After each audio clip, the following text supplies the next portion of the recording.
Hola a tots. En aquest vídeo us explicarem com consultar el diari El País des del catàleg de la biblioteca. El primer que heu de fer és escriure el nom del diari El País en el catàleg, en proves. Veureu que el segon resultat que és el diari en línia. Cliqueu ací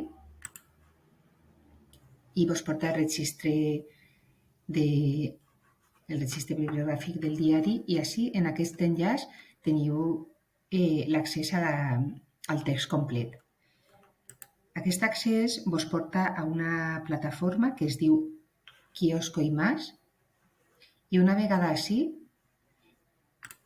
heu de punxar així en la portada i entrareu al diari. Una volta dins veureu que apareix el diari amb la mateixa aparença que la versió impresa, que la versió en paper, i veureu que podeu fulletjar-la passant les pàgines així. Així, en la banda de baix, veureu que teniu l'accés a totes les diferents seccions del diari. Podeu anar a la que necessiteu directament. D'acord?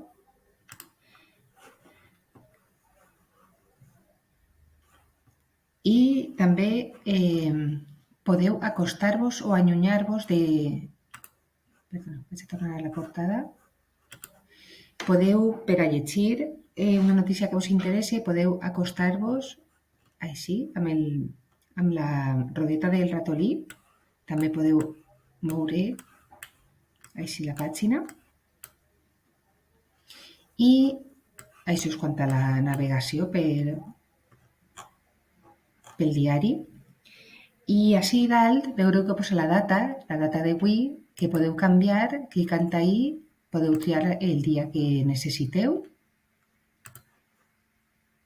i eixirà el diari la publicació d'aquest dia. D'acord?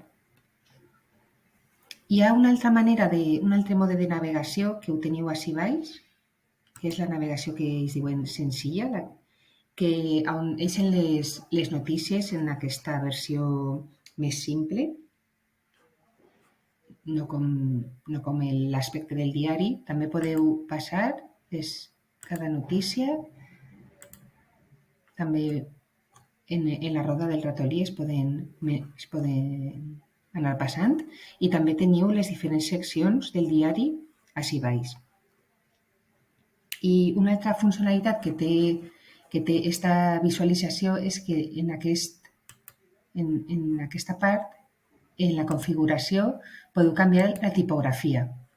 Podeu posar-la més gran o més xicoteta i també canviar el tipus de lletra. Si us agrada més o llegiu millor un tipus de lletra que un altre, ho podeu canviar des d'ací.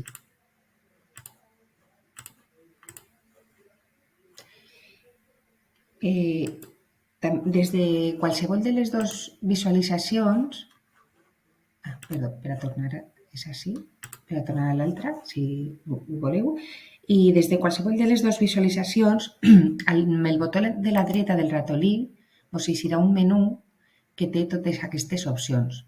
Podeu posar un marcador, podeu escoltar, fer que el programa llisca les notícies, si ho necessiteu, es poden compartir, copiar, imprimir i traduir.